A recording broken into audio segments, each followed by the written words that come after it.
have a TV? No. I just like to read the TV guide. Read the TV guide. You don't need a TV. Television addict! Television addict! Television addict!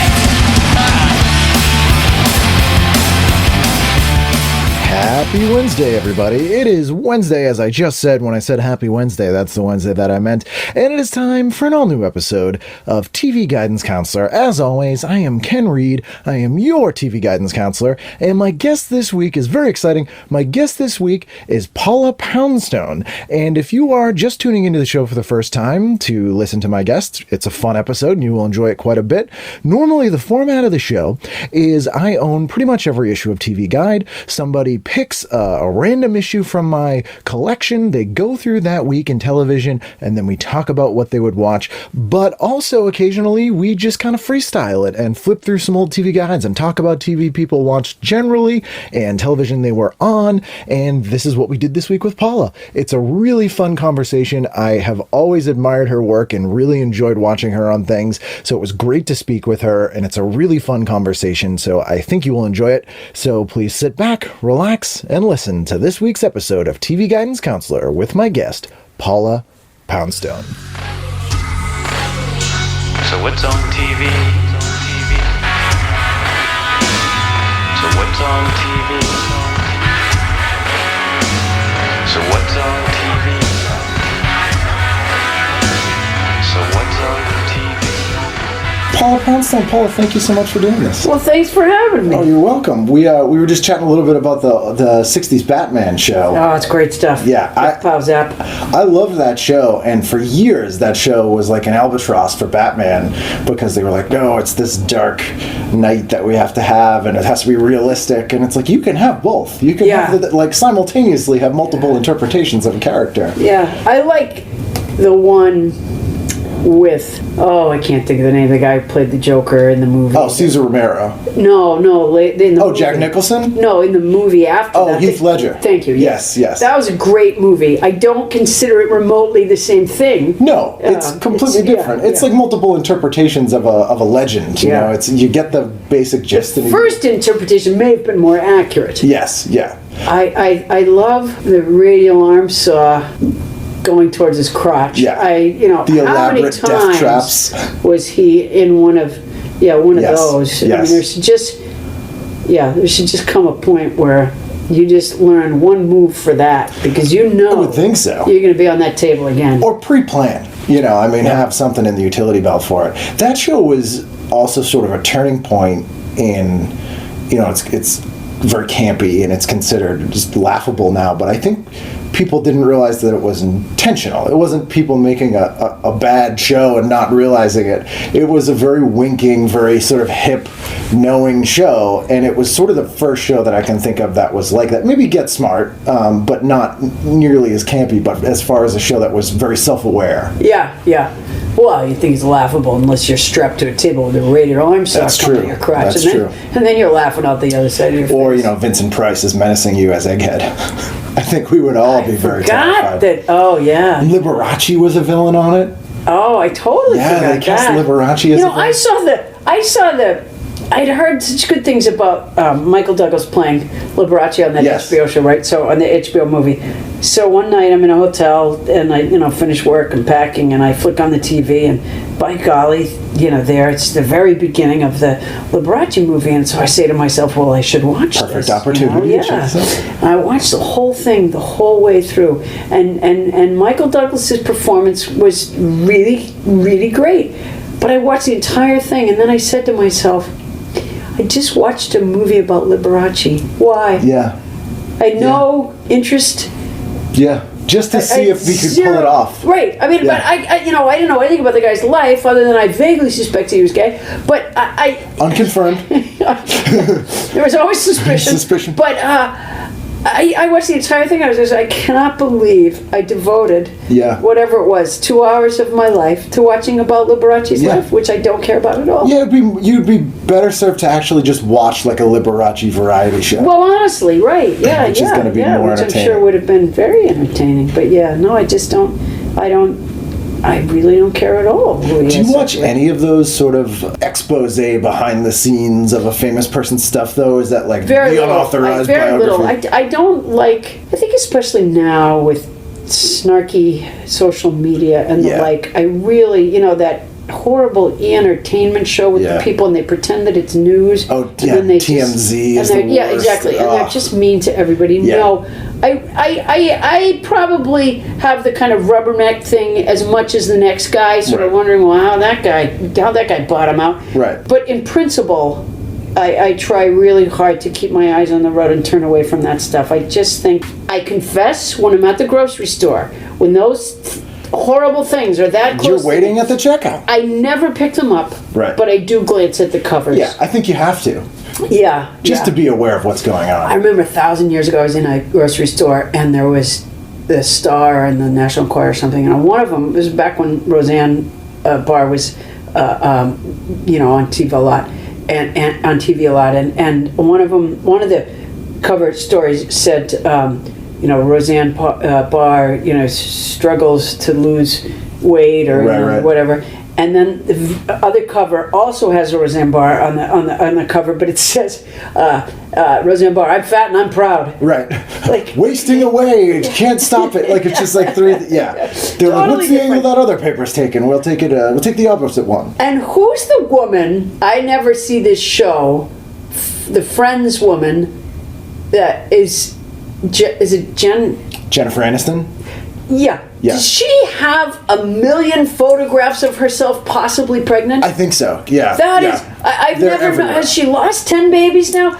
I've seen so Yeah. many reports, and they go and they show, and then they'll have that circle. Yes, yeah. And they'll point. Oh, did you see With the bulge there? blurry- I yeah. really It's don't. like she might have had a big lunch. Like she's a very Right, thin exactly, person. Like yeah, she could have had an extra precisely. slice of cake. Or, it's gonna look like a baby. Or she did what I do, which is occasionally take a Kleenex and shove it in the top of my Right. pants, and then it worked its way down. And you forget that it's there. For, Yeah, exactly. 3 or 4 weeks. Yeah, no, so I really do my best to turn from those and the ones where they show, stars without makeup or stars who look horrible. It's a weird Like, oh, humanizing jeez. thing, and I think we've always had that in pop culture, but it's become the mainstream culture in the last Yeah, 10 years. no, Weirdly, it's gotten which is much, still, much, it's much gotten meaner. worse and accepted more, which makes it get more mean. If you look at in the 40s and 50s and 60s, there were always trash mags that had rumor mill, but they were like almost under the counter. People, Yeah, and even they people didn't that say read things them, as nasty. they definitely as what did. say Yeah, now. they definitely and, did. I'm beyond the point of expecting. Well beyond the point just because somebody's good in a role doesn't mean that they're a great human being, and Right. just because somebody's a great human being doesn't mean they're good in a role. The two aren't interchangeable. That's true of all jobs too, though. I think. Well, absolutely, and this sort of feigned, how everyone is, so upset. Our idols are we're idolizing the wrong people. That's part of the problem. And you never see like a magazine cover where it's Apple CEO is fat. See the Apple CEO, that was makeup. Yeah, it's like why just these people? It's very, very strange. Yeah, well, Very it is. strange. I mean, to some degree, live by the sword, die by the sword, but at the same time, it really has gotten, colossally. There's a weird thing where people kind of almost want to see the people who do things they like fail. In a I weird think way that's now. true. It's very strange. I suppose it's kind of like writing a bad review is probably more fun, really, than writing a good review. And writing a review that said, well, it was okay, is It not doesn't reach the heights. interesting to read. So I think some of it is that. I think the adjectives are more exciting in failure than they are in Right. success. And it's, you can come up with more, what's the word, like metaphors and Yeah. things like that. But, I guess when Sonia Sotomayor spoke recently in Los Angeles, they had Barbara Hale in Yes. the audience, and Sonia Sotomayor was very excited when she found this out because she had been inspired to go into the law. Although Barbara Hale didn't play a lawyer, Right. and she wasn't even, although she was a loyal secretary, and there was that one episode where she gave advice to the brother of the murder suspect. That's like being a lawyer. Very much like being, and every now and then Perry would say, "I don't know, Della, it's like you're after my job." Yeah. But he would he would chuckle afterwards. That was usually the final joke on Perry Mason. Oh yeah, absolutely. The freeze frame joke. Yes, it always ended with a joke that was barely recognizable as a joke, and then everyone would... like, not even dad joke caliber. Like, even your dad would be like, I don't know about that. Yeah. It was just, the freeze frame needs to make a non-ironic comeback. Yeah. I think it would do very well. And you wonder if the actors, did they ever go, look at, even I cannot do this. Yeah. Did they ever complain? Did they ever say, what I would admit, so it's been interesting to me, I come from stand-up, and obviously you do as well, and you have done some acting, not as you, but I think the majority of your stuff is very much you being you, for the most part. And so, coming at it like we would, I think the same thing. I'm like, come on, you must go to a table read and be like, there's no way. But when I talk to people who are actors, they're like, hey man, I just want my job. I read whatever they put down there. Oh, interesting. And so it's very interesting where I'm like, that's obvious now that you say that, but for some reason, coming from the other angle, like, if someone handed me jokes to tell on stage before I walked out and they were terrible, I'd be like, I'm not doing these, but it's a totally different thing. I was doing a thing one time years ago with another comic. Can't remember her name right now. But there were two of us. We were co-hosting an awards show of some sort for some sort of industry. I forget what it was now, but it wasn't like a televised thing or anything. It was just for the crowd in front of us. And I cannot stand awards show humor. Just can't stand it. It's the worst. So I had said right from the beginning when they hired me to do it, I said, look, thank you, appreciate the work, and I will, you put up the names. And I'll riff on it. And what the job is, and I will do that. I will gladly read that off a screen. Yeah. But I cannot do award show humor, nor will I. And so we get to the show, and they understood that, right? And here's this prompter with this script, and I was like, no, I already said no. But the funny part was, see, the other woman hadn't had the good sense to do that, and so that poor thing was stuck reading this like painful stuff. And you're on stage at the same time? Yes, well, or even if we alternate, I can't remember anymore. But I was able to just be myself and do my thing. Which makes it totally more obvious that she's reading off the prompter. It was, and I would gladly have, stood up for her, but I think she just, it didn't occur to her to do that. Probably. Right. Yeah. So instead, I just watched her fry. Oh yeah, no, nothing's worse than that. I really hate roasts. I can't get. That's almost like the award show humor combined with the awful mean snarkiness of TMZ, and I'm like, I can't. And I realize it has a history and whatever, but it's not the same thing. There are people who are really good at it, and then there's not. I did for an organization in LA called Actors and Others for Animals. When I first got involved with them, and Earl Holliman used to be the head of the organization, we bumped into each other at a play.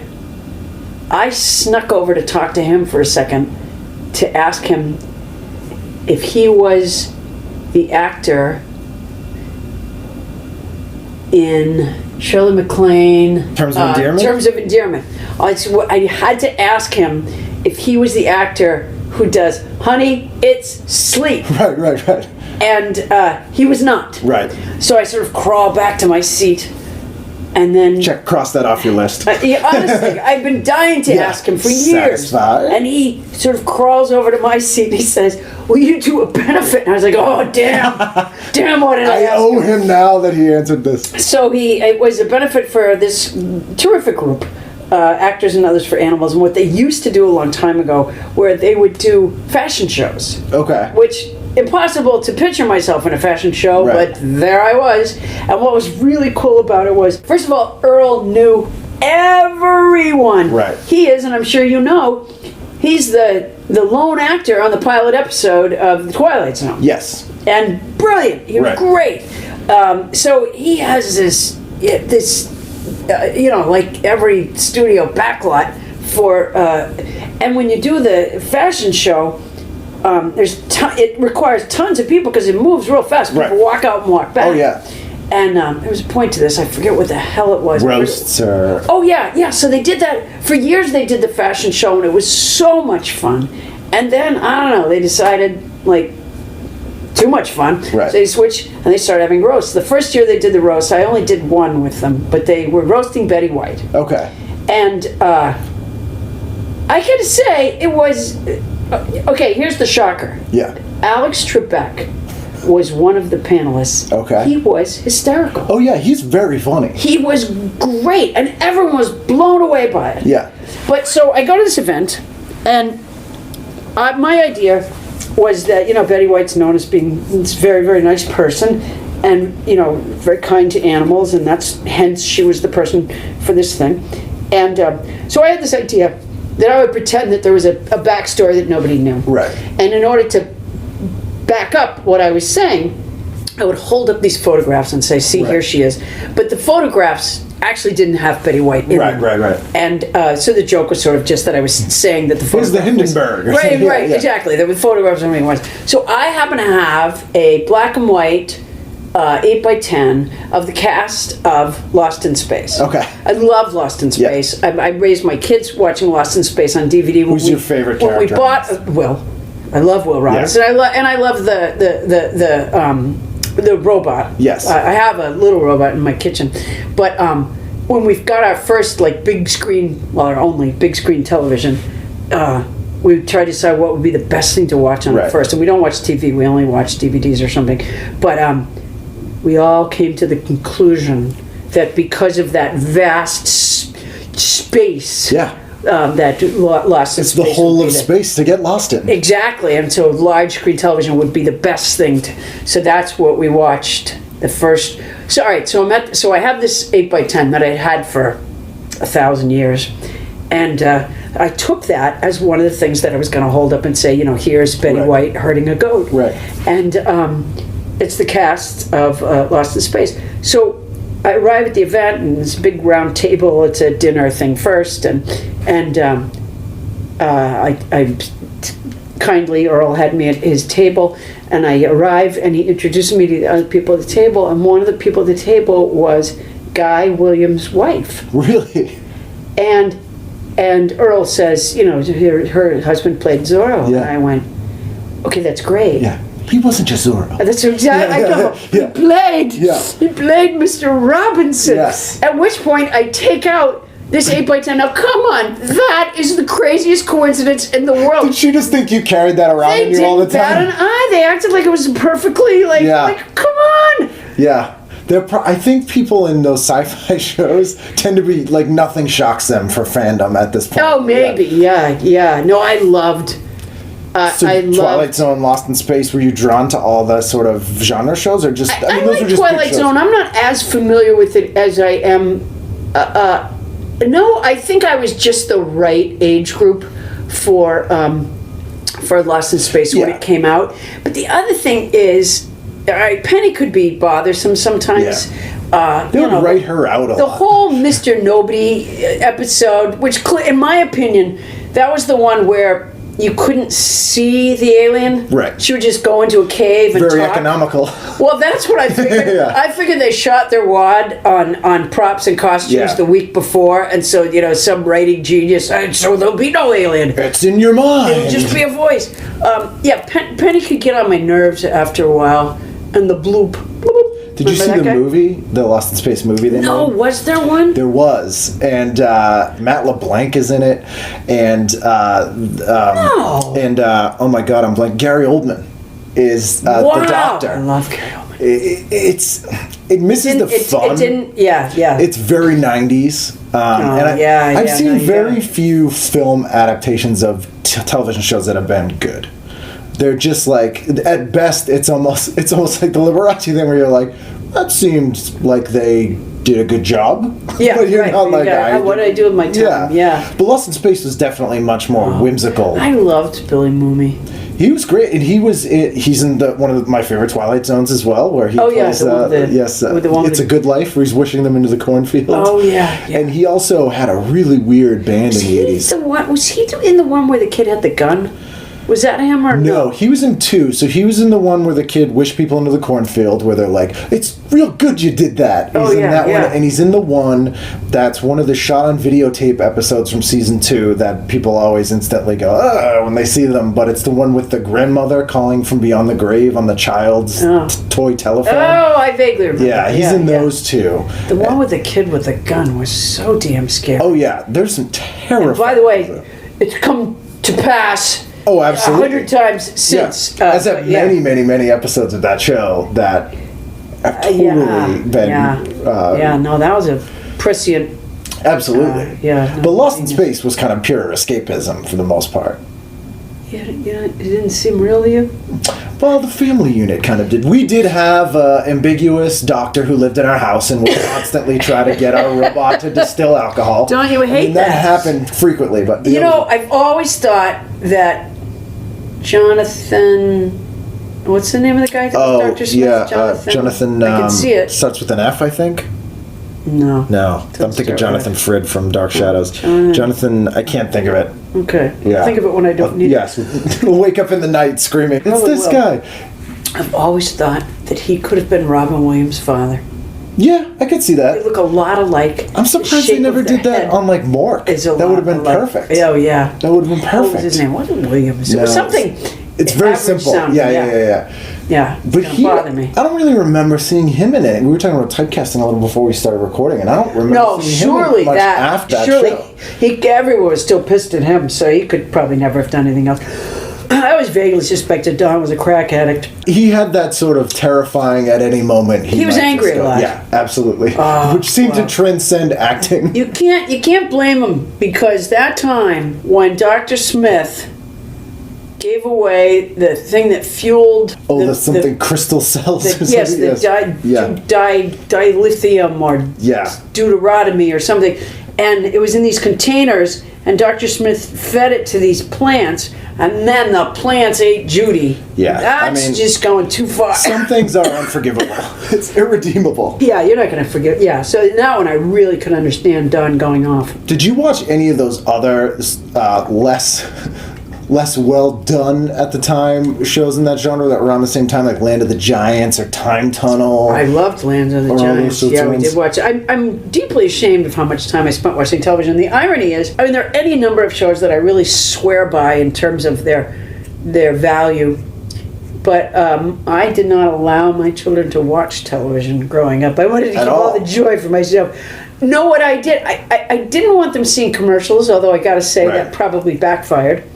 Which is that my son is just a mark. Right. He, by the time you and I were in the, say, second grade, we'd see a commercial and go, yeah, right. Yeah. I mean, we developed a healthy cynicism towards advertising. Right. Whereas my son didn't develop that at all. So he'll tell me that something is the best car or the best this or the best that. It's like he wasn't inoculated for it or something. Honestly, right? And I'll go, well, what makes you say that, honey? And he'll go, well, the poster or the billboard and I'm just like, whoa, boy, yeah, I screwed up there. And I think part of my hope was that they would somehow become voracious readers, and I can't tell you. I think we filled in the time arguing mostly. We watched They'll be writers later. Yeah, hopefully. We watched stuff on non-school nights, never during the day, but on non-school nights.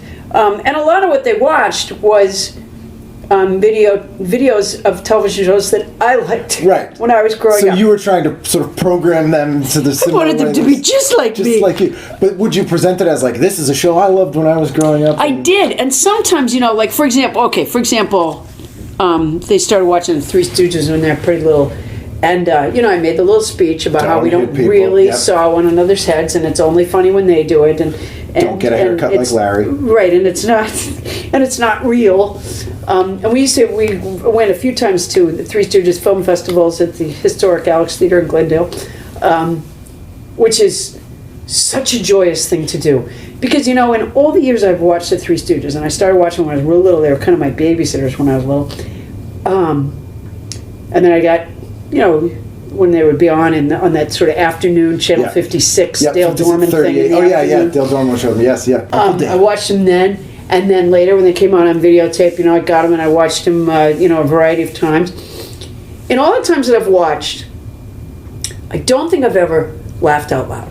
Yeah. I think I always knew that I was amused and enjoyed them, but I don't think I ever laughed out loud until I sat in a theater full of people watching them, and which then was that context it was made for. Right, exactly. Which is so weird. I think very few people have experienced a lot of that stuff that we saw growing up. That was on endlessly. That was theatrical shorts, Looney Tunes, and even Tom and Jerry, and the Marx Brothers, and all that stuff. Probably I would think the Little Rascals. Little Rascals, yeah. We never really got to see them in the context that they were originally supposed to be seen, and so getting to do that must have been amazing. Oh, it was great. Yeah, I mean, first of all, I saw stuff, even though I've seen them each easily 100 times. Right. But I saw stuff that I literally had never noticed before, because you hear everybody else laughing at it, you go, oh my gosh, yeah. But the other thing is, just to join in that collective wave of laughter it's so much fun.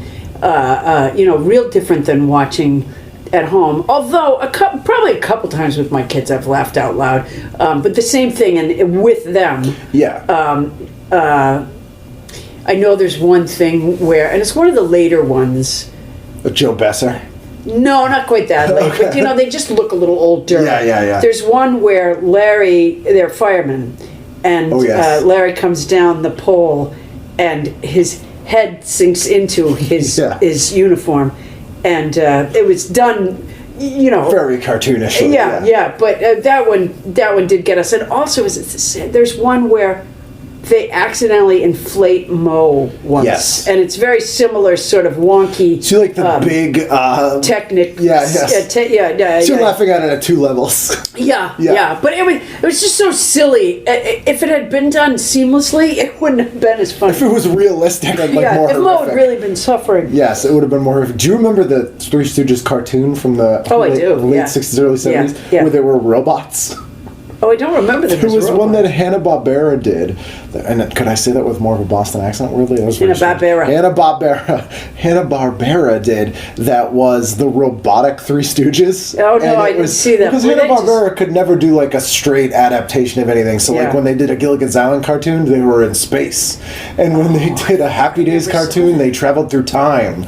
And did they do a Happy Days cartoon? Did. Wow, it was, jeez, and boy, Fonzie had like a talking dog. It was very. They did a Laverne and Shirley cartoon. No, am I glad I missed that. They did a lot of children's cartoon adaptions of live action sitcoms. It was a weird time. I never heard of that. I just, we have on DVD Wacky Races. Yes. And I refer to that many times while trying to instruct my son in the lessons of life. Yes, I think it's a good example. It really is, because Dick Dastardly, even from a young age, viewers would notice that if he had just driven the car, he could have won the race. Follow the rules and you'll do fine. Yeah, but he would always got foiled by. So you were watching a ton of cartoons and stuff as a kid. Were you like a run home from school, put the TV right on? Sadly, I was for a number of years. I look back on that. I remember at one point, Channel 38 in Boston WSBK had this phenomenal afternoon lineup. Yeah. And when it came out in like the September TV guide, one of the September TV guides, they had these, what do you call those? Like kind of cartoony, like caricature versions of the stars of each of these shows, and they were all reruns, they were all syndicated shows by then. And I remember the page that they were all on that told the times they start, and then had the picture. I tore it off and put it in my underwear drawer. And as a young girl, there's no more sacred place. Oh yeah. That top drawer that had the underwear and it had the love letters and money usually. Yeah. And so to go in that was and it was. That's the highest compliment. It really is. There's no higher compliment. And what I recall mostly was that Dick Van Dyke was on, and I think there was a little interim period, and this I regret. There was, like, the really good stuff didn't start until probably like maybe even 6 o'clock, but I would wade through the not good stuff, and so like a Gilligan's Island came on earlier. I don't feel that Gilligan's Island was ever a good show. No, it certainly isn't. But it was very Americana, and so when my kids were little, as I said, I didn't allow them to watch television for a couple of reasons. One is I didn't want them seeing commercials, and the other is, even if there's a good station, as you flip to it, Who knows? Horrendous stuff that you see on your way. I didn't want to argue. I just didn't want to do that, and I was hoping that they didn't waste their lives the way that I did. You've already put the work in for them. Exactly. I've done more than enough wasting for another generation of Poundstones. But my son, who never quote unquote transitioned well, when we would be walking to school, and it was sometimes difficult to get him out the door and on a good path there. As we walked to school, I'd often try to distract him with stories.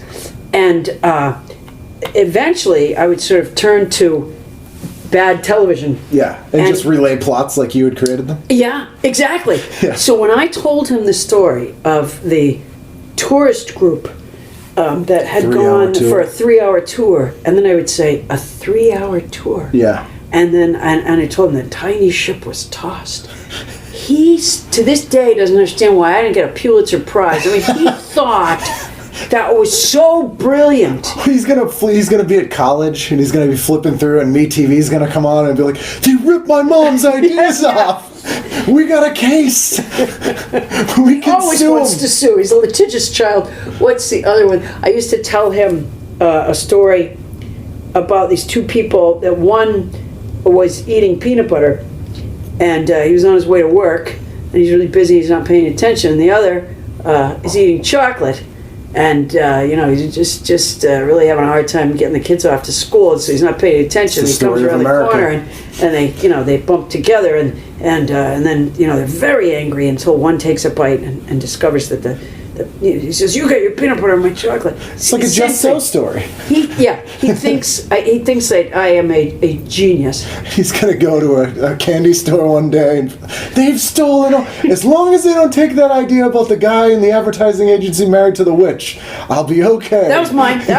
But we were actually for a talent show at school. We didn't do it, but we seriously considered doing a stage play production of the guy with the chocolate and the guy with the really would have been genius. Did you try to talk him out of it?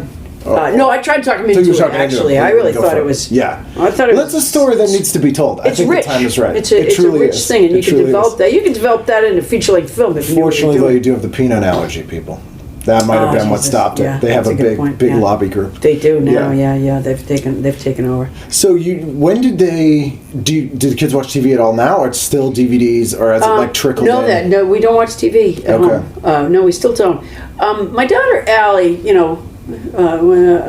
off the ranch a little bit. She when she started going to friends' houses, she would cheat, and then so she found. She used to like Friends, and she bought the DVD of Friends. I don't watch it, but I have OCD. So when I sort of glommed onto M.A.S.H. years ago, I don't know if I ever saw it first run, but certainly in syndication I did. Yeah, which was on endlessly. TV38 used to show it all the time. Well, I took a Greyhound bus around the country when I was young to see what clubs were like in different cities, and it was a very lonely existence riding around the country on a Greyhound bus, and I was so committed to, so obsessed with M.A.S.H. that when I would get into a city, and you'd see as you got near the Greyhound station, there'd be more and more billboards, and there'd be the billboards saying, it didn't matter what town you're in. There's the a ones saying UHF station, exactly, at 5 and 5:30. They were back to back, 2 M.A.S.H. episodes, and I would get to the Greyhound station. This is 1,000 years ago. They used to have these the quarter TVs? Yes, the desks with the quarter TVs. I had no money. I did not have money for food, and I would put my quarters in that machine, and when I'd hear that my shoulders would descend, and I all was right with the world. But that makes sense too. I mean, if you're traveling around to places you've never been, you're looking for a consistent thing, and it's almost like an introduction to the town. You go, "Oh, I'm leveled now." It's a thing that I can watch here I am with my people. Yeah. Well, years later, I became friends with Mike Farrell, and who's a great and wonderful man, and I know so much more about M.A.S.H. than Mike could ever hope to know. Right. And on the rare occasion when I bring something up, I'll go, well, that's like that M.A.S.H. episode. I can feel him take a couple steps away from me. Where did this come from? It's a little nutty the way I had it. Like, is this a long con? I used to watch it, just every time I was on TV. I watched, and when did you see the movie? How fun? I think I saw it. I don't think I saw it at first release. I think I saw it at the Harvard Square Movie Theater, which used to have a double feature every day. The Orson Welles? No, it's just called the Harvard Square. Oh, the Harvard Square Theater. Yeah. And it had a double feature every day, and it had a flyer for that double feature, which I used to tape up over the trash can in the back at the restaurant where I bust tables, and in Boston. And I couldn't always get in to see them, but I saw a lot of stuff that I saw came from that theater. A lot of the old black and white stuff I saw, and they liked a lot of kind of cultish things. They would have shown M.A.S.H. How did it? By then, you were probably very ingrained in the TV show. Was it sort of jarring to see the movie? I liked it a lot. Although now, just recently they popped a bunch of Navy guys for, filming some women in the shower or something in the Navy in that submarine. And I go, well, wait, wasn't that the movie M.A.S.H.? Yeah.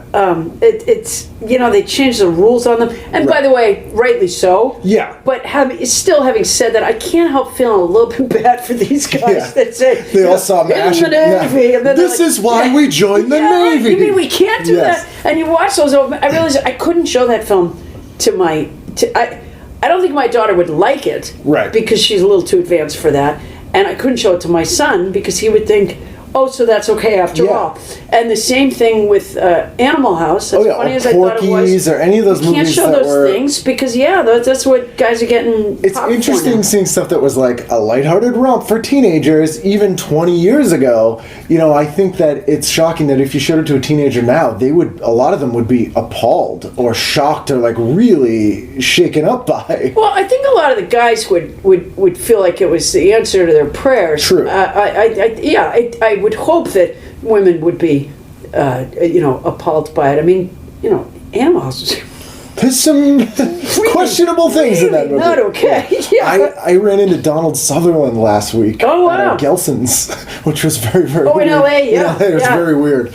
Speaking of Animal House, maybe not his finest role, but yeah. Well, he was in that. He was in that ROTC or something? Yeah. Okay, I vaguely remember. He has a scene of lower nudity of. With the horse? Yeah, I think so. Maybe. Yeah, I haven't seen it in a while, but it's not it's not his finest work. It's no Don't Look Now. I was in a pet store one time trying to take a picture of a hamster not in a cage, and he happened to walk in while I was on the floor trying to wrangle the hamster. Perfect timing. I was not able really. If I turned from the hamster, I would lose the thing entirely. Yeah. As it was touch and go. So we've all been put in that situation where we have to make a decision: Donald Sutherland or a hamster. Yeah, it was a tough call, but I did the right thing.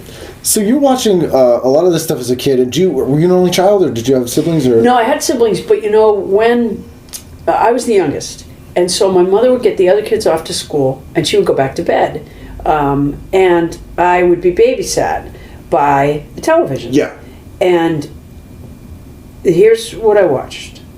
I dabbled in Romper Room and Captain Kangaroo, but I did not like either of those shows. I found them both sort of unpleasant. Yeah, they kind of talked down to me. Romper Room, like the "I'm watching you" magic mirror. She never said my name. Yeah. Which I did, I should have seen that I was in the clear, like I could do anything because she wasn't watching me. But she never said my name, and that always bothered me. The Boston Romper Room actually has an interesting infamy because Romper Room was a franchise show. Sure, yeah, like Bozo. Yeah, like Bozo. So they did a version in every city, and the Boston edition actually was stripped of their franchise because they were merchandising the show on the show and were advertising to kids all these Romper Room products that they were sort of had gone rogue and were making and were selling to kids through the Boston show. Oh, because I remember they used to advertise Child World. And yes, I was Child World all the time. Bitterly jealous that Sudbury didn't have a Child World. Every time. To this day, when somebody tells me I'll say where you're from, they go Braintree, and I go, oh, you guys had a Child World. You're at Shoppers World was right near Framingham. Yeah, I was a big fan of Child World. So jealous. We used to go to the Child World in Saugus was my local Child World, which was for people that don't know, Child World was this sort of castle themed. I've never been to one. I didn't know what it was like. It was a castle. They built them like castles, and they were these huge sort of. Before Toys R Us really had been the store like that, there were these giant toy stores. And so my parents, when TV wasn't babysitting me, would often just dump me in there while they did their shopping or bought scratch tickets. So I would kind of wander the aisles for hours. And they used to sell like frog dissection kits that you could buy that was like a real frog in formaldehyde, and it was in the aisle where they'd have like the Visible Man and all the educational things for sort of teenagers. Wow. And so I was maybe 5 or 6, and they used to also sell, and you can probably see where this is going, rubber frogs that you could squeeze, and they would make like a dog toy sound, and they would be in these bins. So I went up to the bin of rubber frogs, and some teenager, I presume, had opened up one of the frog dissection kits, taken the frog out and put it in the bin of rubber frogs. I picked one up and squeezed it, and instead of squeaking, it just, all of its intestines came out of its mouth. Oh my God, that's horrible! Like toothpaste. And I just started screaming. And, gosh. But my point being, Charwood was so great, still went back to it. Wow. I wasn't traumatized. Yes, it was that good. That's how good Charwood was. Yeah, there was that. All right, so I'd watch those. And by the way, years later, I saw Bob Keesham, who was Captain Kangaroo, on McNeil Lair. Yes. He was a brilliant man. Oh yeah. And a brilliant child advocate. He was great, and I sort of couldn't get over that it was the same guy. Yeah, because it did seem talking downish on that show. But although I learned the word obsolete from that show. Yeah. So he had some good vocabulary. I didn't care for Dancing Bear. I didn't really need Grandfather Clock. I liked Mr. Green Jeans because they were at least talking about real animals. I enjoyed the ping pong balls. Oh yeah, the ping pong balls. Sure. He also did a really great run of shows in the 80s that were, CBS had a thing called Story Break from 1980 to about 91. And what they would do is take a children's or a young adult novel and animate 80% of it, and then have it as a half-hour special every Saturday, and then say, if you want to know how it ends, read the book. Oh, and it was this way to get kids to read books. And he spearheaded that with CBS after Captain Kangaroo. It's funny because I had a similar... I was really... By the time Mr. Rogers came on, I was sort of too old for Mr. Rogers. But you know what I mean? I made... mocked it when I babysat for my neighbor's kid, and I liked it. I made fun of it. I thought it was horrible. And then you hear the guy talk... Yeah. In real life, although he talks the exact same way, by the way. But he was... Do you ever see him testify before Congress? Yes, yeah. It's one of the most beautiful things I've ever seen in my entire life. It's like something... like Oliver Stone could have written that, right? The crusty old, horrible, white congressman. Yeah. And what does he actually say? All right, Rogers. Right? Oh, yeah. He actually talks so rudely to him. And then he just... And talk about prescient. Everything he said about what was happening with television and how it would affect us, everything he said was right. And he's one of those guys that got it. I think because it was new, which I think for people younger than us, it's hard for them to understand. There was a time when there were people who were working in television who existed before television existed. Yeah, right, yeah. And so a lot of those guys, like Bob Keeshon and Fred Rogers, who were older guys, they weren't exactly spring chickens when they started doing those kids shows. I mean, they were probably in their 40s or 50s in some of them. They kind of had been around the block a few times, and I think they were able to size it up and go, here's how it works, here's where it's going to go if we don't do this. I think you're right. Yeah, I think you're right. And it's stuff that you get just from sort of experience from living. All right, so there were those couple of... Then there was a show called the Virginia Graham Girl Talk Show. Okay. It may have been on at the same time as Romper Room. I think I would do a lot of, even though there were no remote controls back then, but I think I would do... There were only 3 television shows, television stations, but I think I did a lot of switching back and forth, and we didn't have the dial that had 56 and 38. Right. My neighbors did, but we didn't. I can't remember which came first, but and I would labor through. I couldn't stand the Virginia Graham Girl Talk Show. Could not stand. Who was that aimed at? Like teenage girls, or? No, it was aimed at mothers at home. Oh, okay. Yeah, no, it didn't. I meant girl talk, like, we girls, we talk. Oh, gotcha. That. She had this kind of funny hair that stood out. She had kind of funny, loopy Ann Landers hair. Right. It was like white Ann Landers hair. And, it's just, I couldn't stand that show. But there's a weird phenomenon, too, that I think people also wouldn't understand, is you would watch things you hated just because... What else you gonna do? Right. You had no other choice. Well, or you just I couldn't go anywhere else. I was just stuck in the house. Yeah, I mean, it's not like I couldn't have looked at a book or did puzzles or, we had pets and stuff like that. But no, you have it on. Yeah, there it was. And then I think would come on I Love Lucy, and maybe then the Three Stooges. And so I have always felt that I Love Lucy and the Three Stooges raised me. Yeah. And now one of the joys of my life is that my daughter Allie, we own all the I Love Lucy's on. We had them on video, and then those eventually started breaking. We got them on DVD, and to this day, if she's home, she's 20 now, but to this day, if she's home, we'll do maybe want to watch an I Love Lucy tonight. Yeah. 22-minute I Love. We've seen them all a million times. Doesn't matter. But they're a comfort. It's like a comfort food kind of show. Yeah, it's great stuff. One time I was at the they have a Lucy festival in upstate Jamestown, New York. Yeah. One year when I worked it, they had a little 3-piece band on stage that played me on to the I Love Lucy song. That's pretty I thought cool. I had died and gone to heaven. I just was like, I wished my daughter could have been there because I knew she would have just loved that. What a weird full circle too. Like, was there anyone that you watched growing up that you then got to work with later that you were completely starstruck by? Mike Farrell became a friend, and that was kind of cool. Who else I'm trying to remember. No, most of us play. I mean, I sounds like you got to definitely interact. I became friends with Lucy Arnaz, Lucille Ball's daughter. But I'm trying to think. Probably the only thing that's like that would really be other than I take it all back. Ed Asner and Mary Tyler Moore. What's the matter with me? Yeah, I met Mary Tyler Moore at some George Slaughter thing. Oh shit! And Lily Tomlin. I met Mary Tyler Moore at some George Slaughter, comedy award. All the laughing people are there. Yeah, exactly. And we have a great picture of she and I. I had gone to the rehearsal that day, and even though there was really nothing I needed to rehearse, but I really went because I knew I'd get to meet these people. Right. And I took my baby with me.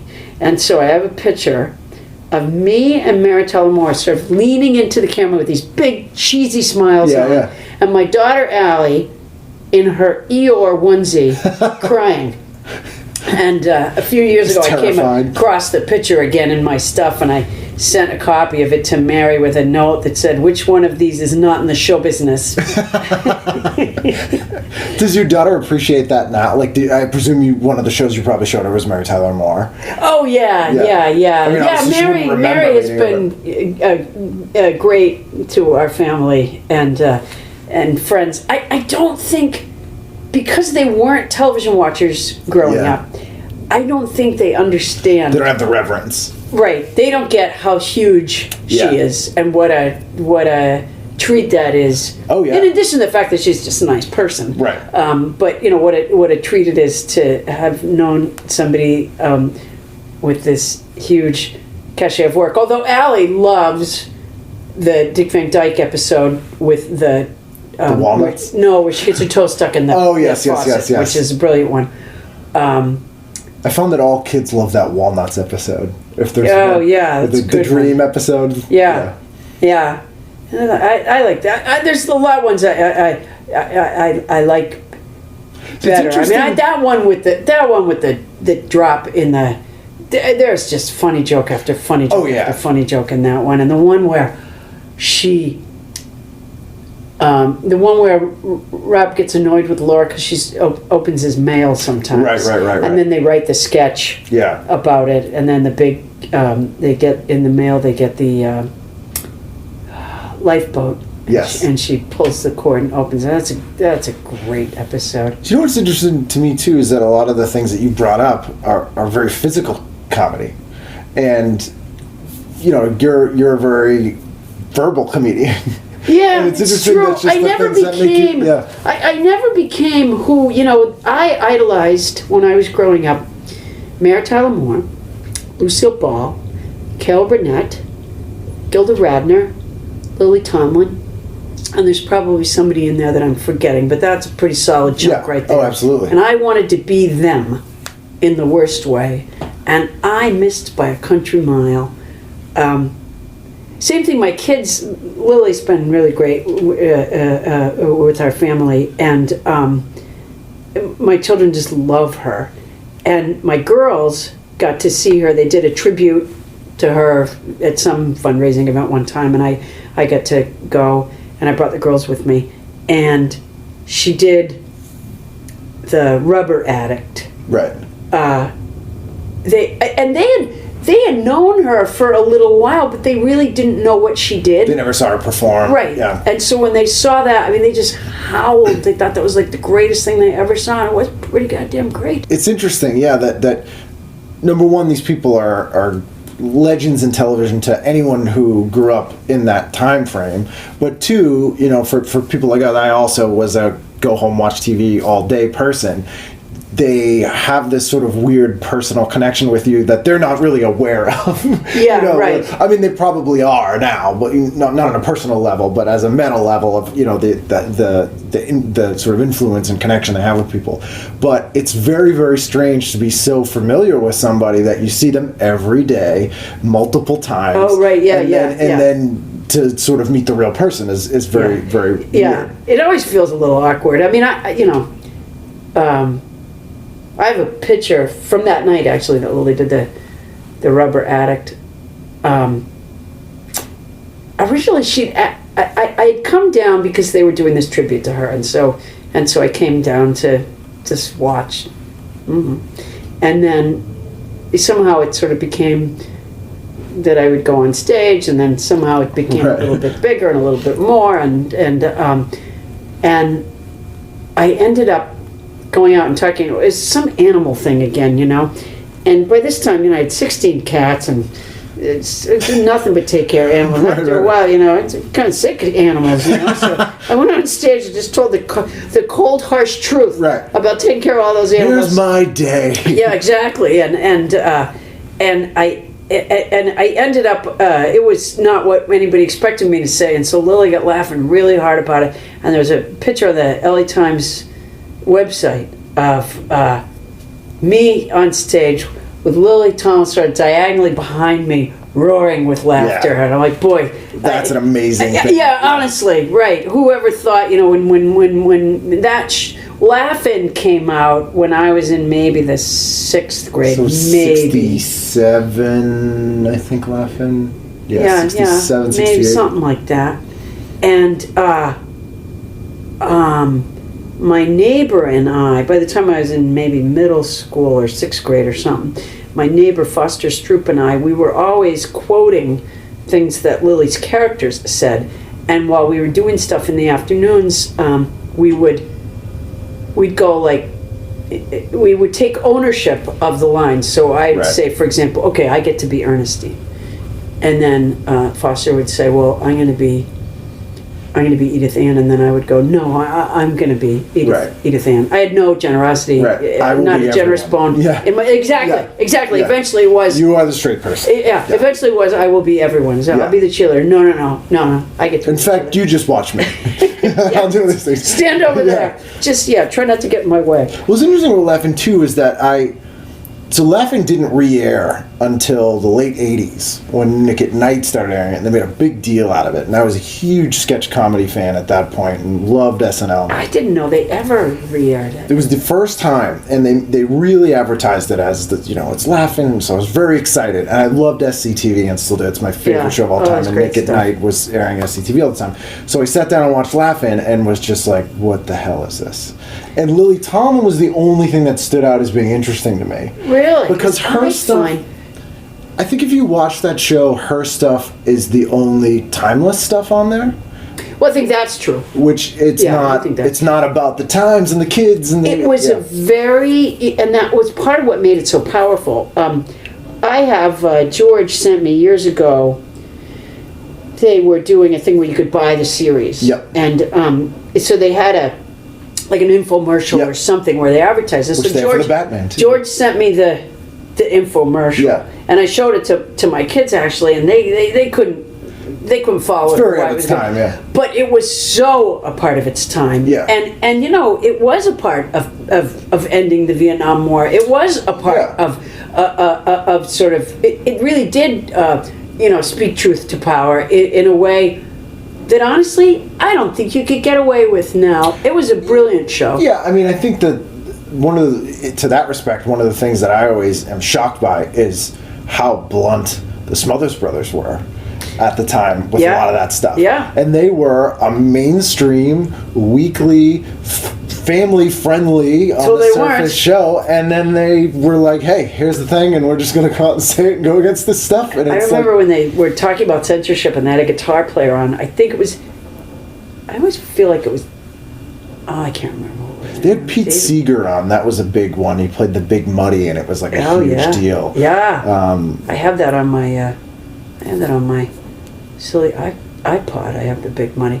No, I remember they had a musician on, maybe the Classical Gas guy, and they were talking about censorship, and he cut his guitar strings, and I will never forget that as long as I live. It was a really powerful it stuck in my head. Audio-visual image of that sort of thing. Yeah. Yeah, and I think that anyone, but also seemed like a pure expression of people who truly were sort of angry about something. And I feel like when people do that sort of thing now, it doesn't seem as genuine, you know, like even like the what was it, Kanye West or something, where there's like George Bush doesn't care about black people on the thing about Katrina. It was like the last time I remember someone sort of breaking the fourth wall and like making a statement on a live thing. Yeah, he was presenting with Ben Stiller, and he's horrified that this thing is happening. But even that didn't it didn't have the impact of that. So I think it's hard to watch those shows in a vacuum. Maybe it was because it was so rare at the time, and so many things were so sort of Lawrence Welkish, that maybe that's what made it stand out. I don't know, but I just know that was it really was a brilliant show that did good things. I mean, she was obviously the sort of biggest talent to come out of it. Well, Gary Owens. George tells a great story about meeting with the censors. They used to do this joke. There was a dictionary back then called the Funk and Wagnalls Dictionary, and so they used to do this joke where they'd go, well, put that in your Funk and Wagnalls. Yes, yeah. And censors said, you can't say that. And George said, it's a dictionary. It's an actual thing. And they said, you can say funk and you can say Wagnalls, but you can't say it the way you say it. It's like, isn't that great? Well, there's that famous story too of them getting away with the nipple on the air. Oh, I don't remember this. So they used to do the thing with the painted things and all that. Oh, yeah. And they actually it was just bare breasts with paint over the nipples, and they showed it, and it was so fast cut, and they got away with it and no one noticed until it started re-airing in the late 80s, and people could tape it and look at it, and it was like, that aired probably 10 times in 1968. It was right in the air. Probably let Goldie Hawn. No one mentioned a thing. So they did get away with some stuff. You know, it then changed. Whatever happened to the guy who played Uncle Al, the Kitty's pal? Oh, jeez. He was Alan. Yes, he didn't do a lot after that. No, he was very funny. I always wondered if he was a stage guy. Like, there were some people that he had to be a performer. But might have been. What the heck was his name? I can't think of his name. Yes. Because a lot of the laughing people showed up and stuff forever. I mean, Ruth Buzzy was in so many. You just see her all the time on all kinds of weird things for years and years and years. Love American Style. They'd be in Love American Style. They'd show up on Love Boat. Love American Style. Which was another weird thing that we don't have now, which is a non-horror anthology. Love American Style was a comedy anthology. Yeah. I don't know when the last time anyone has done something like that. I'm not sure any of those were great ever, They weren't. but they had that. I watched it because it seemed like it was supposed to be cool, and I was just young enough that I fell for that idea. That was another very of its time show too, and that show was developed as a place to burn off pilots.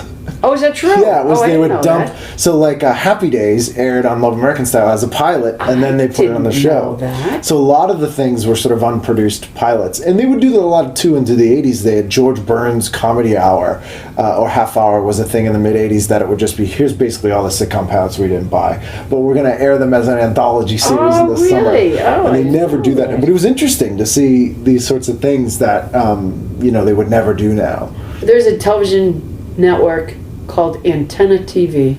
Yes. I forget where the hell I was. In Pennsylvania. It might have been Gettysburg, Pennsylvania.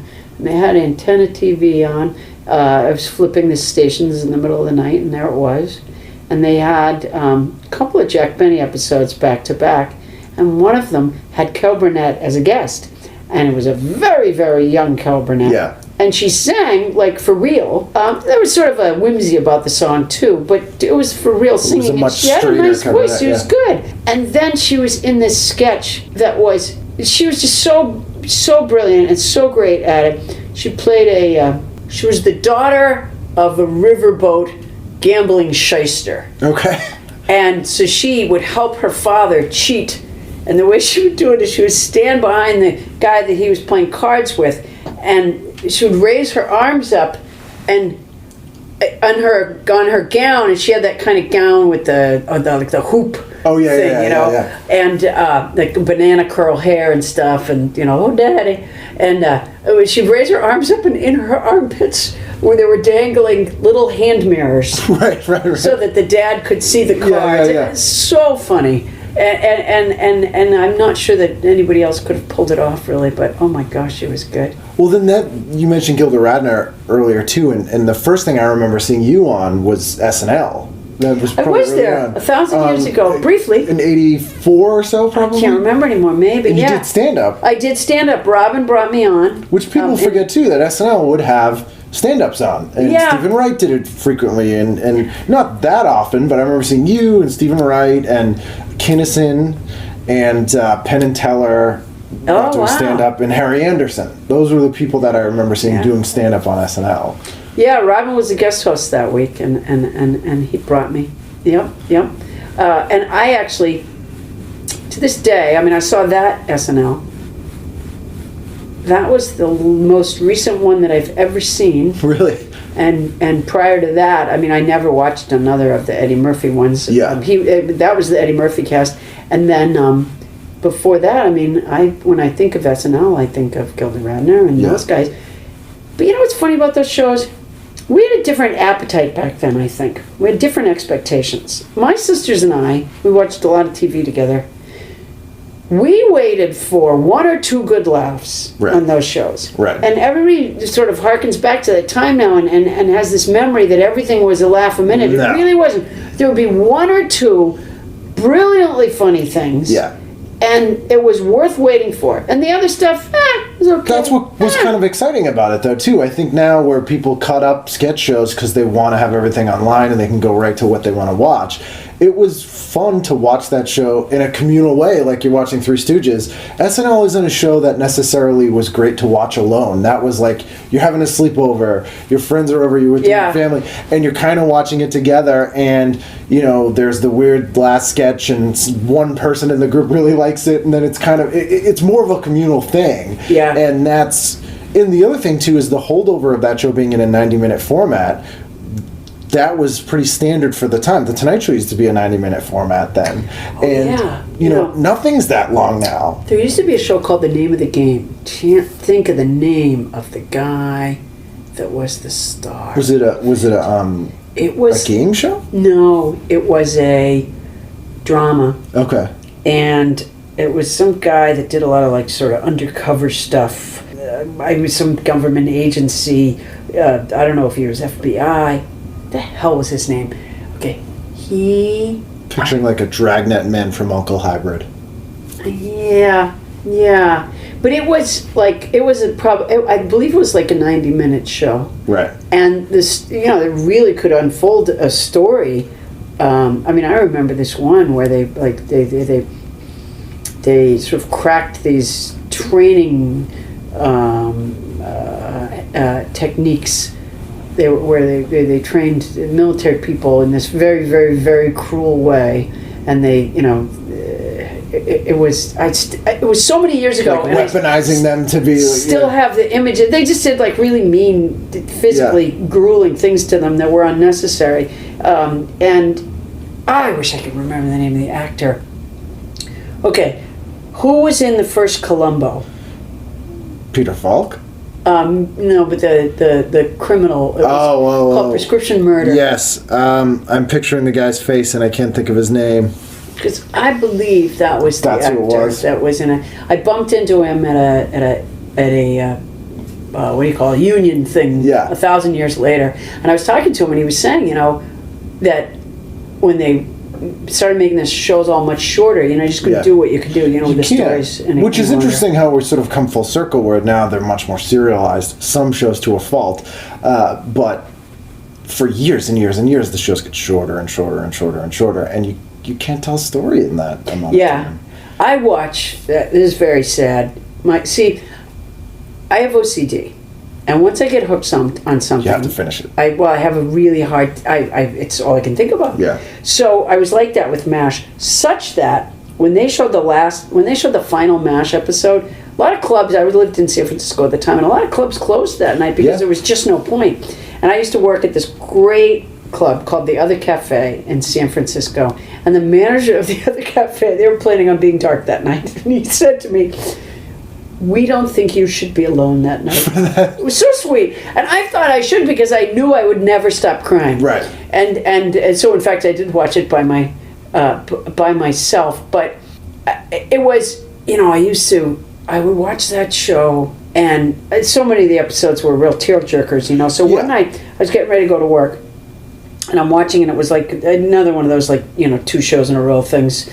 And, it was the one where Henry dies and Radar put a mask on. Jeez, I'm just sobbing and sobbing. And I'm in this house I lived at in San Francisco by myself. And then I figured, I'll watch the next episode and then I'll feel better. That'll lift me up. Yeah, and I go to watch the next one. And my God, if they didn't some flashback to Radar put a mask on, Jesus. And we just got over this. I don't think I can go to work. I was just torn apart by this. And all of a sudden it dawned on me like in a lightning flash where I went, it's a tremendous amount of emotional energy for something that's not real. Yeah. So I stopped watching primetime television. I did not watch... At that moment? To this day, I have not watched another primetime show, except for a few years back, my daughter Allie liked that show, The Mentalist. Right. So she says, "Oh, you got to see this show." And she'd watched it at a friend's house. And I'm like, "I don't want to, Allie. Thank you." And she went out and bought some of them on DVD. "Oh, no, you'll like it. I know you'll like it." And she felt so insulted that I didn't want to watch it with her. And I kept going, "You don't understand. I have OCD. You just don't understand. It won't it's a whole can of worms." Yeah, exactly. I was able to go cold turkey. Don't do this to me, Allie, She finally hammers me into watching it. And now I watch The Mentalist on DVD over and over and over again. And the other one that I did the same stupid thing with was Boardwalk Empire. I saw it while I was flipping one night on after work in a hotel. And it's so damn well done. Yeah. It's very beautifully done. It's very cinematic. Unfortunately, it's horribly gory, and there's just not a redeeming character in the whole damn thing. But I told myself, I decided to go buy them on DVD. At least there's 13 episode seasons. Yeah. Well, it's going to come to an end. Yeah. But I told myself, okay, I will only watch it. It's because that damn serialized thing really kicks your ass. It hooks you, And so I go, okay, I will only watch it when I'm working out. And I would dutifully take my stupid little DVD player down to the fitness room at the hotel, and I put the stupid ear things in, and I would do the steppy thingy and watch this. But it's a reward. You're Well, that lasted all of about 2 nights before I said, okay, I will only watch it while I'm eating Butterfingers. Right. And eventually, only while I'm driving. That's not exactly a workout pace show either. No, it really isn't. But so I ended up, of course, burning through. I could never, this idea that I was going to wait, and I watched them over and over. Right now, my DVD player, there's one of those in there, and they've killed everyone there is to kill. They're doing one more season. I guess the last one's airing now, and I don't, everyone's dead. They've had to introduce new characters just to kill them. Everyone's dead. That's a show. I have not seen Boardwalk Empire yet. There's 2 shows that people go, Ken, you have to watch these shows because of your haircut. Legitimately, people have been like, you'll love Mad Men and Boardwalk Empire. And I'm like, okay. But to the M.A.S.H thing, I think that I've had similar, especially at that age, I've had similar reactions where it's something that's not real, but at the same time, I think you're almost mourning the loss of something that you look forward to every week. And so that's the reaction I've had when shows have ended, where you go, I've been watching this for 10 years. It's the thing that I watch. It's the thing you watch when you get to a town on the Greyhound bus, and you're like, what am I going to do without this now? I had a huge relationship with M.A.S.H. I had a poster up in my basement with my ping pong table. I had the T-shirt. I went to the Smithsonian when they had the exhibit at the Smithsonian, which was great, by the way. I got somehow I got hooked up with Gary Berghoff just by phone. He used to travel a lot, and he was sometimes at the same theaters I was at, and so I got somebody to give him my phone number and tell him to call me, and he did. Wow. And we spent hours on the phone one night, and in the end, I think he probably thought I was a lunatic. Because when you're on Wait, Don't Tell Me or something, it's very current pop culture stuff. Do you feel like it's hard to keep up sometimes when you're not watching these things? Because when I get asked, I don't know a lot about pop culture anymore. Yeah. I don't. I don't for that reason, I won't watch those shows. Yeah. Because I know that I will get hooked, and so far I've been right. The 2 times I tried, I got screwed royally. Yeah. So yeah, I really don't. No, actually, part of the joy for me is I'm always the person who doesn't know stuff on that show. Right. And so them trying to school me is part of the joy. I mean, I a couple weeks ago it was selfie stick. I'm still not sure I understand what the hell a selfie stick is, but no, and I don't fish around in the internet. I don't know all this stuff. And by the way, I consider myself a more mentally healthy person. I'm sure you are. I'm sort of. I remember one time 1,000 years ago I was on Jeopardy. I was a play for charity thing, and they. Did Trebek roast you in his style that he was? No, he was so annoyed by me. He couldn't stand me. Because I had never seen the show before. Gotcha. And this just pissed them off. Yeah. So they do, when you go on, they do these practice shows first. Right. But before I went down for the practice show, I confessed to the woman that was wrangling me. I said, yeah, I've never seen the show before. And she was beside herself. It's Jeopardy. And I said, well, I think I can catch on quickly It can't be that complicated. And I did, by the way. What I figured out, but okay, they do this thing, though, where they give you, like, the other players were Michael Feinstein said they gave him this thing about songs mostly. All his questions were about songs. And Kelsey Grammer was a genius. I forget what his stuff was about. Yeah, but for me, it was like women in television. So it's this dumb shit question after dumb shit question. And at one point they asked me about something, and I didn't know the answer to it. And I said, I take pride that I don't know the answer to that question, They did, what I figured out early on was that it didn't matter what you knew if you didn't push that button. Right. So what I would do is I would push the button and then I'd have no idea what the hell the thing was. Yeah. And that drove them crazy. Right. So only do it if you know. So they go, so I pushed the button and one of them was an island in the Pacific.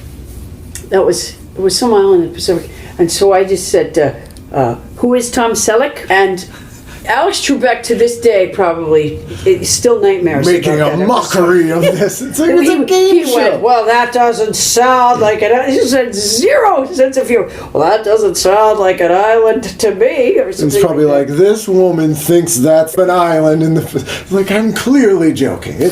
When we did the roast, and he was there. As I said, he blew everybody away. How funny he was and how great he was. He really was. I was sitting with Angie Dickinson and Suzanne Plachette. Policewoman herself? And yeah. Mrs. Bob Newhart. And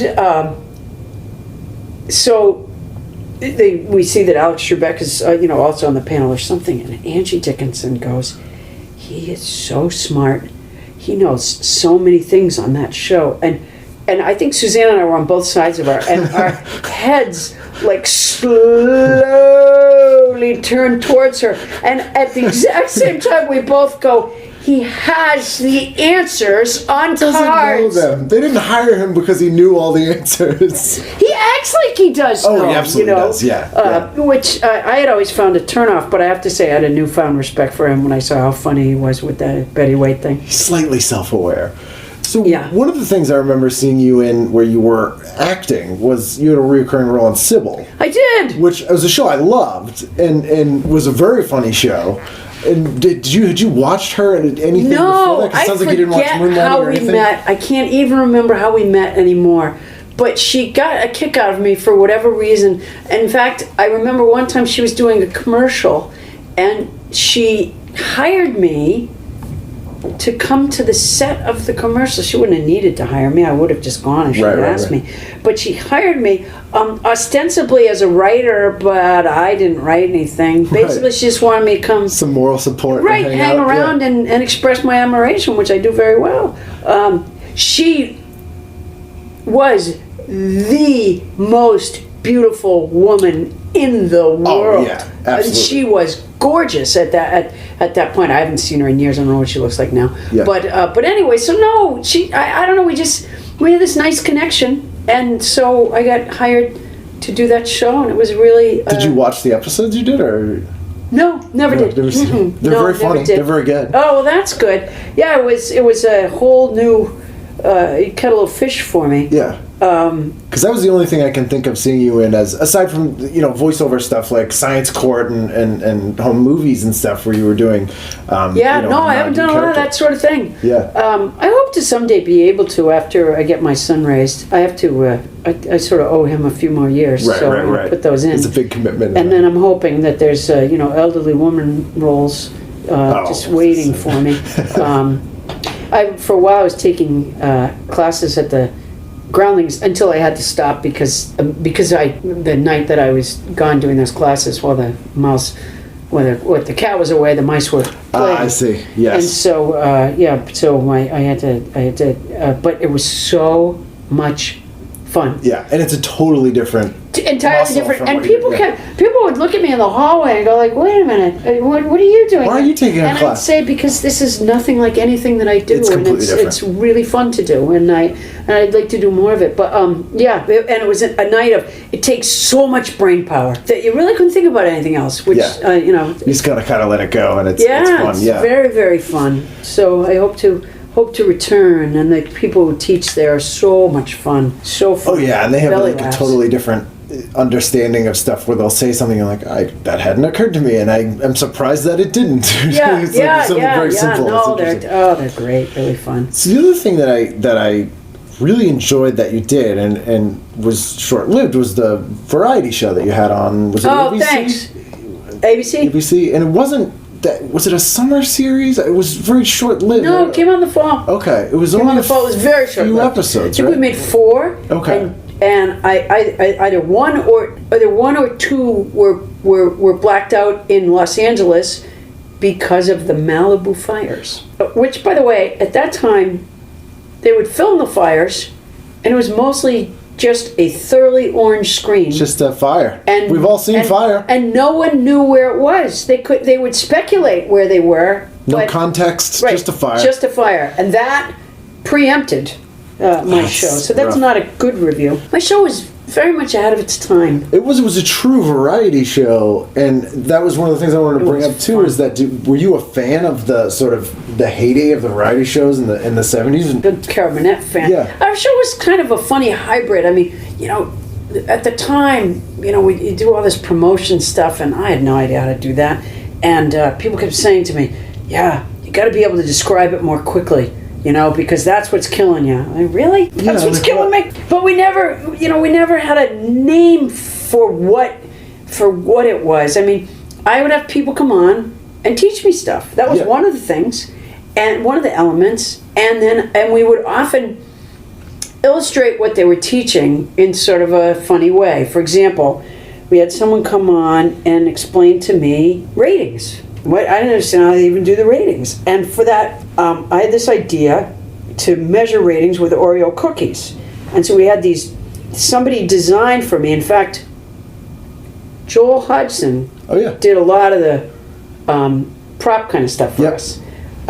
He designed this chart where you put actual cookies into these tubes.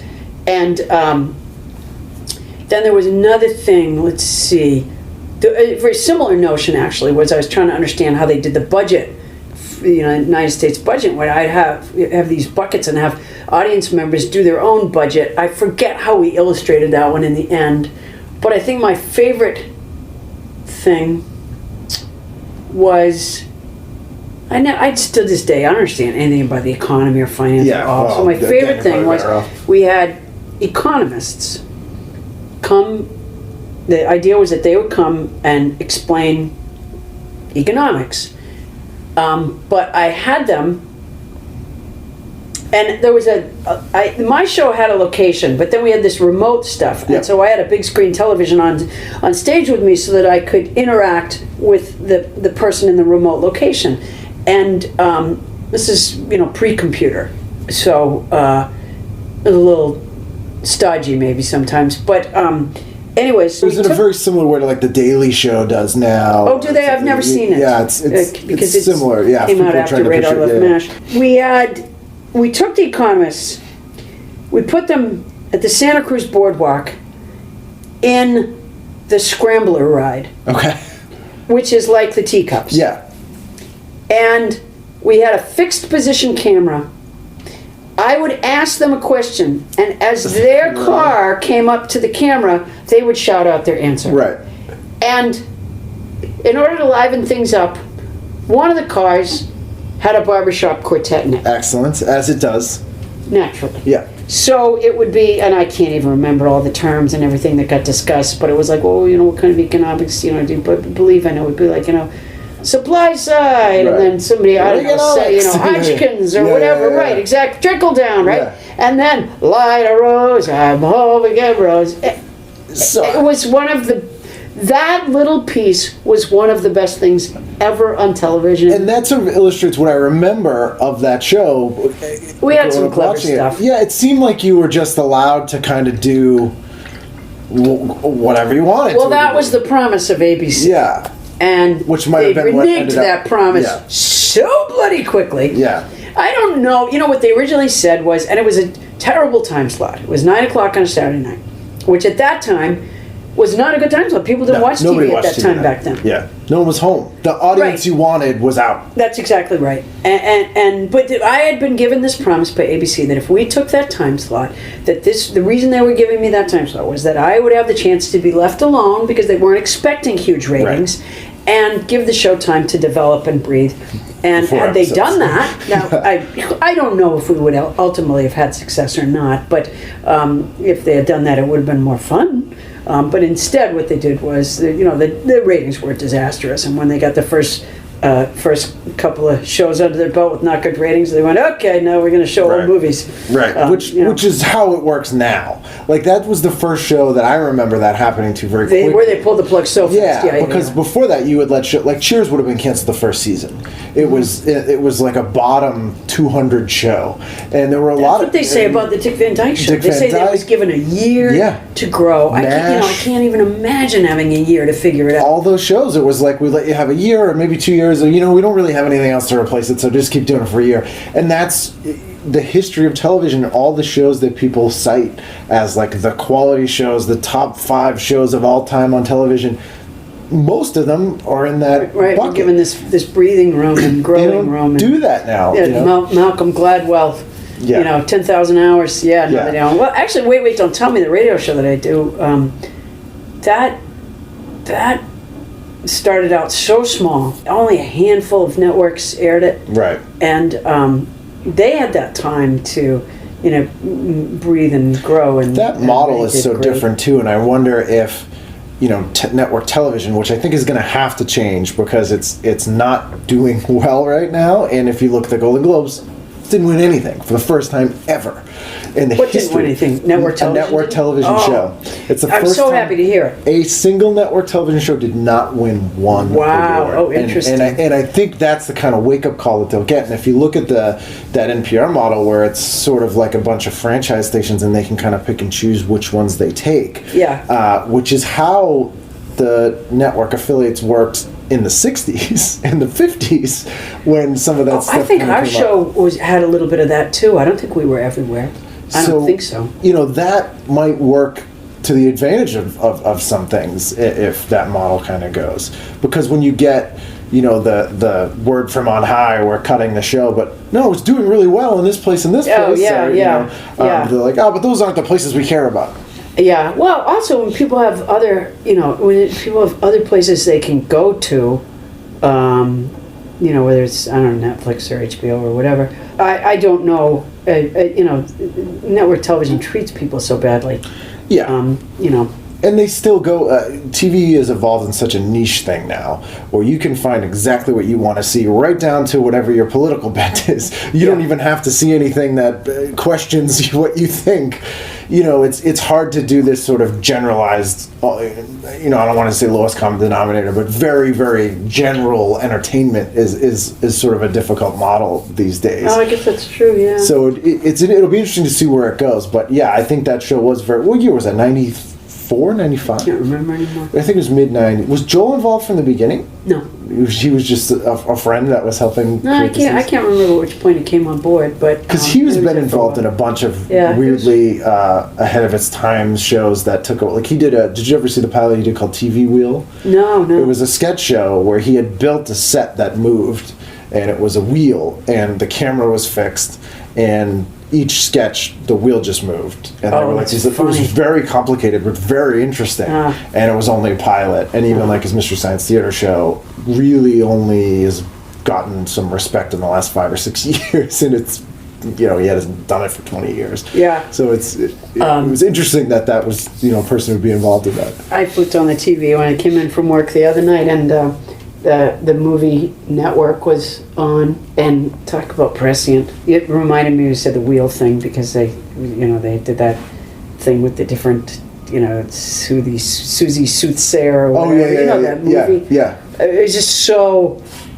They just nailed everything. The really wacky stuff that was supposed to be so funny because it was so wacky and wild and stupid.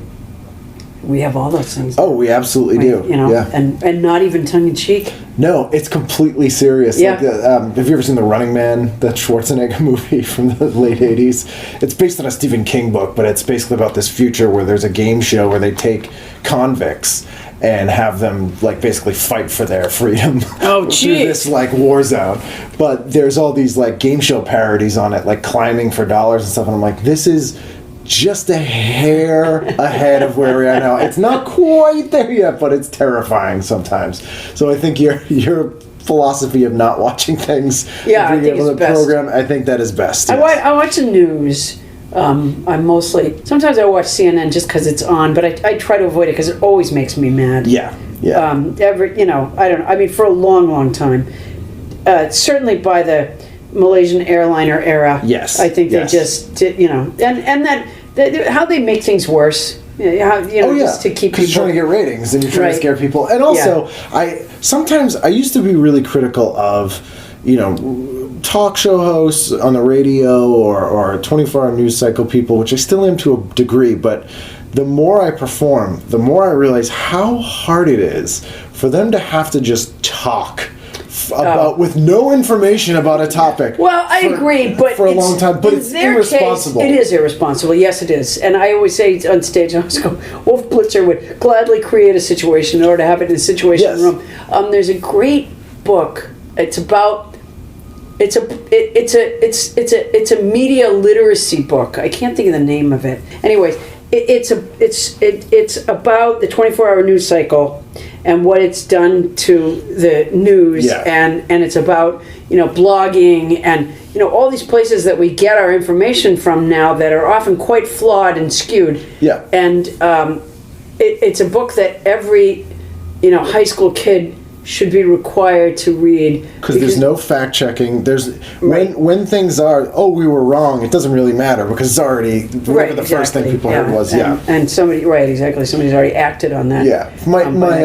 My hatred of authority and corporations always goes, they're doing a really bad thing, but then like my human empathy goes, but I almost feel bad for this anchor who is kind of an idiot. Like a lot of them will be like, this guy looked good, they're kind of dumb, and they have to talk about an airliner missing, and they'll literally be like, do you think it's the Bermuda Triangle? Oh, this poor dumb person has had to talk till they got to the Bermuda Triangle question. I saw Don Lemon, who's the Weekend guy. Yes.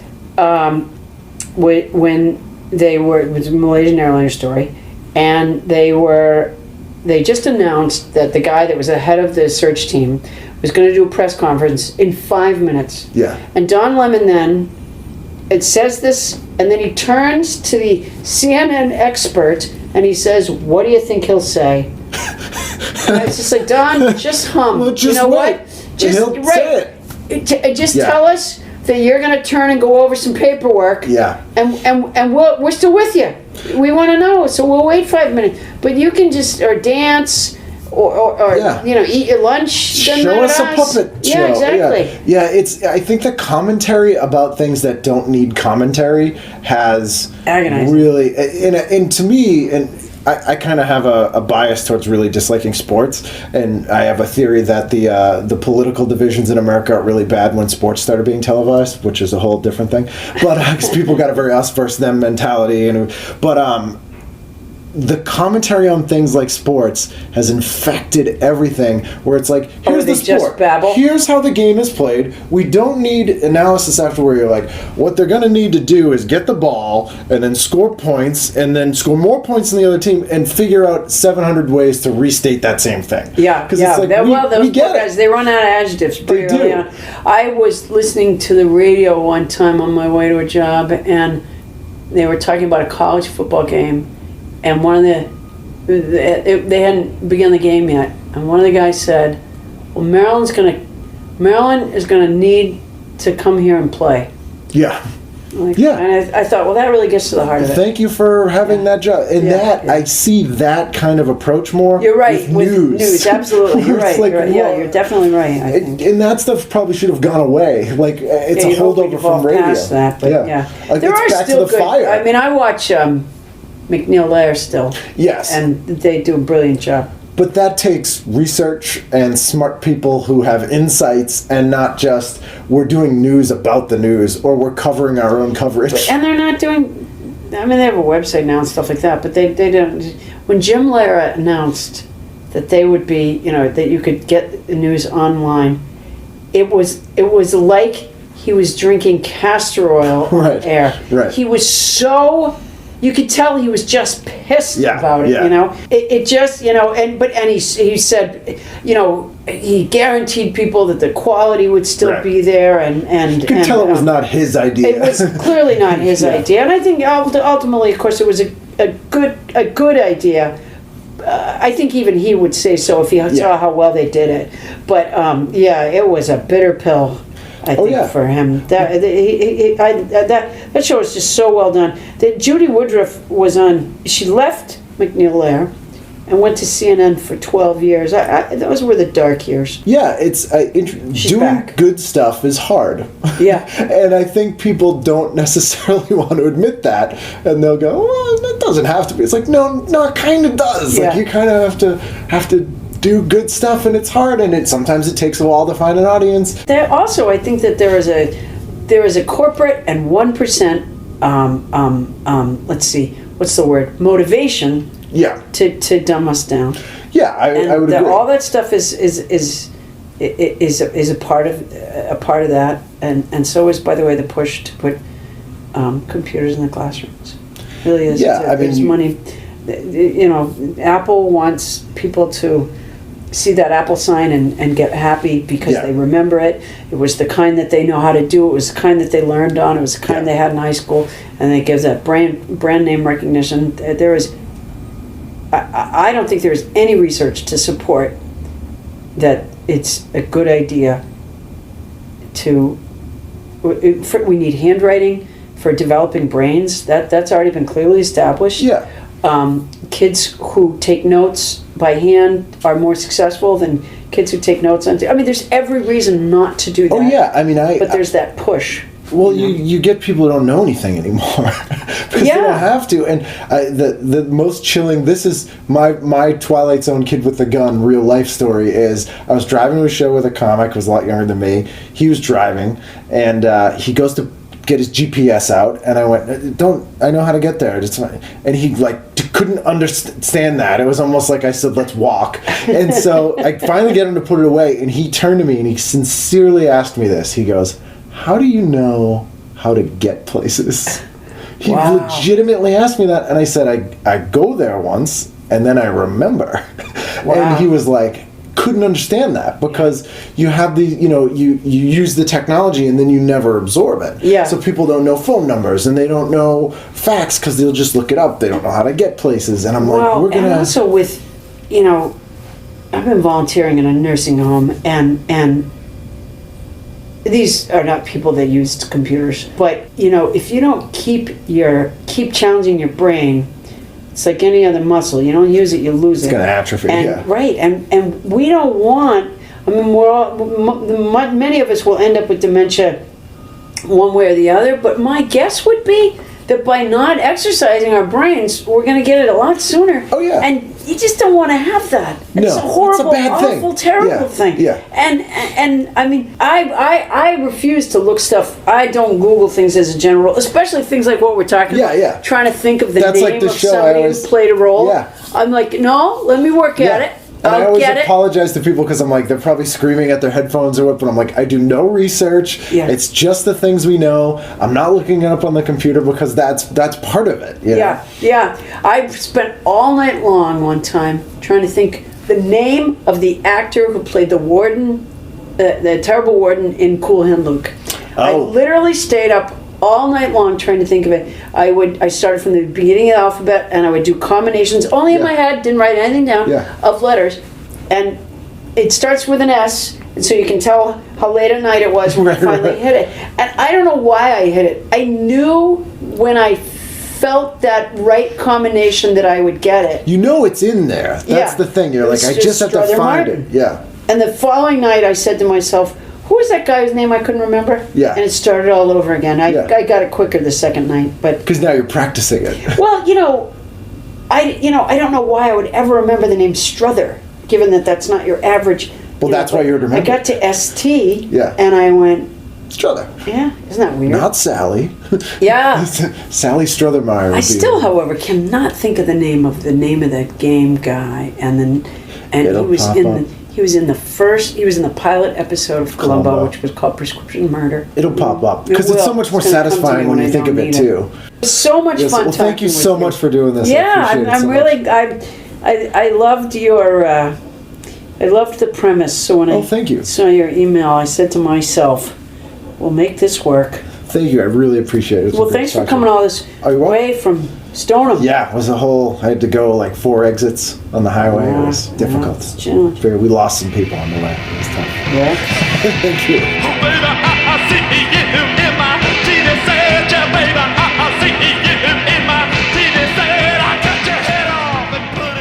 And that, of course, was the one and only Paula Poundstone. I want to thank her again for taking the time to speak with me. It was incredibly nice of her to do so, and you should thank her as well because you got to listen to a very entertaining episode. As always, you can reach me at tvguidancecounselor@gmail.com or at ken@icanread.com. We're also at tvguidancecounselor.com and on Facebook /TV Guidance Counselor. And please let me know what you think of the show. Always love hearing from you guys. And we'll see you again next week on Wednesday for an all-new episode of TV Guidance Counselor. Well, you think it's laughable unless you're strapped to a table with a radio alarm sock under your crotch. I always vaguely suspected Don was a crack addict, put it in my underwear drawer. And as a young girl, there's no more sacred place. Oh, yeah. That top drawer that had the underwear and it had the love letters and money. I was in a pet store one time trying to take a picture of a hamster not in a cage. You can say funk and you can say wagnalls, but you can't say it the way you say it. Dumb shit question after dumb shit question.